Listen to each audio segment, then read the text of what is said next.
Hello दोस्तों, welcome to my quick study group channel. तो आज हम आप लोगों के लिए एनसीईआरटी के साइंस का बहुत ही इम्पोर्टेंट क्वेश्चन लेकर आए हैं। तो इस वीडियो को अंत तक ज़रूर देखिएगा और वीडियो अच्छी लगी तो लाइक एंड सब्सक्राइब ज़रूर कीजिएगा। तो चलिए स्टार्ट करते हैं आज का टॉपिक। कार्बन। कार्बन को सी से इंडिकेट किया जाता है, ठीक है। तो कार्बन का परमाणु संख्या कितना होता है? 6 होता है। और अगर यहाँ पे क्वेश्चन ये बोला जाएगा कि कार्बन का द्रव्यमान संख्या कितना होगा, तो इसका डबल होता है, ठीक है, 12 होगा। तो कार्बन का द्रव्यमान संख्या कितना होता है? 12। कार्बन स्वाभाविक रूप से एंथ्रासाइट, ग्रेफाइट और हीरे के रूप में होता है।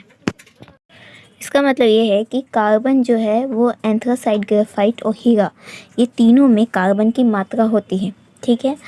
तो अगर क्वेश्चन में ये बोला जाए कि कार्बन एंथ्रासाइट, ग्रेफाइट और हीरा में होता है कि नहीं होता, इनमें से कौन सा ऑप्शन है जिसमें कार्बन की मात्रा नहीं पाई जाती है, तो जो ऑप्शन होगा तो उसे छांट लेंगे, ठीक है। तो एंथ्रासाइट, ग्रेफाइट और हीरा में कार्बन की मात्रा पाई जाती है। इसके बाद है इसका उपयोग इस्पात के उत्पादन में किया जाता है। तो कार्बन का उपयोग हम लोग किस में करते हैं? तो इस्पात का उत्पादन में करते हैं, इसको आयरन एंड स्टील बोलते हैं, ठीक है, इंग्लिश में। और कार्बन का दो स्थिर स्वाभाविक रूप से उपस्थित समस्थानिक कार्बन 12 और कार्बन 13 है। ये दो समस्थानिक कार्बन का है, तो कार्बन का 12 और कार्बन 13 जो है वो किसका समस्थानिक है? तो कार्बन का है। तो ये भी एग्जाम में आता है, ये बहुत इंपॉर्टेंट है कि कार्बन का समस्थानिकों का नाम बताइए। तो क्या होगा? कार्बन 12 और कार्बन 13। इसके बाद है लिथियम। लिथियम का परमाणु संख्या 3 है। ये आवर्त सारणी में लिथियम सबसे हल्की धातु है, ठीक है। आवर्त सारणी में अगर बोला जाएगा कि सबसे हल्की धातु कौन सी है, तो वो लिथियम होगा।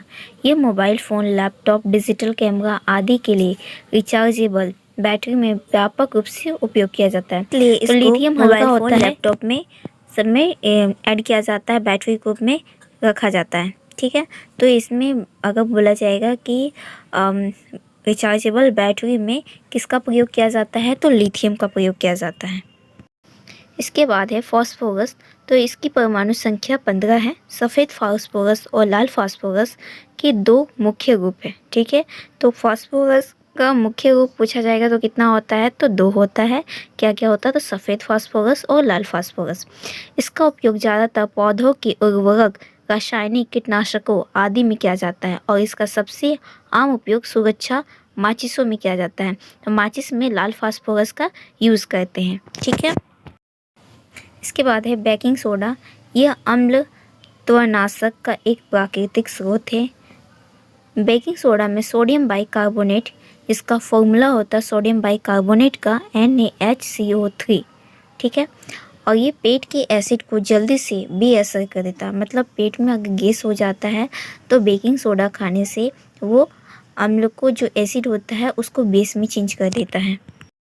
जब बेस और एसिड दोनों का रिएक्शन होता है, दोनों जब सेम मात्रा में हो या फिर जब दोनों एक साथ मिलते हैं, तो क्या होता है? वो उदासीन हो जाता है, न्यूट्रल हो जाता है।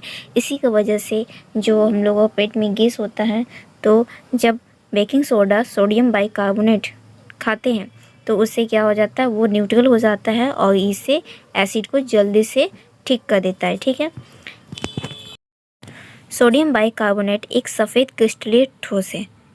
तो सोडियम बाइकार्बोनेट जो है वो, अगर क्वेश्चन में ये बोला जाएगा कि सोडियम बाइकार्बोनेट ठोस, तरल या फिर गैस है, तो क्या होगा? ये सफ़ेद क्रिस्टलीय ठोस है, ठीक है। सोडियम बाइकार्बोनेट क्या है? ठोस है। धावन सोडा, इसे आमतौर पर Na2CO3 या सोडियम कार्बोनेट के रूप में जाना जाता है। सोडियम कार्बोनेट भी बोलते हैं और दूसरा नाम क्या है? Na2CO3। ये धावन सोडा को बोलते हैं। इसका उपयोग कठोर पानी को नरम करने में किया जाता है। जो भी कठोर पानी होता है जो पीने लायक नहीं होता है, तो उसमें धावन सोडा डालकर उसे पीने लायक बनाया जाता है, नरम किया जाता है। यह आमतौर पर घरेलू उद्देश्यों के लिए सफाई घटक के रूप में उपयोग किया जाता है। तो सफाई करने के लिए धावन सोडा का ज़्यादा यूज़ होता है। सिरका, शराब के किण्वन से सिरका का उत्पादन होता है। सिरका एसिटिक अम्ल का प्राकृतिक स्रोत है। यह व्यापक रूप से अधिकांश व्यंजनों में एक स्वादिष्ट बनाने का मसाला घटक के रूप में उपयोग किया जाता है।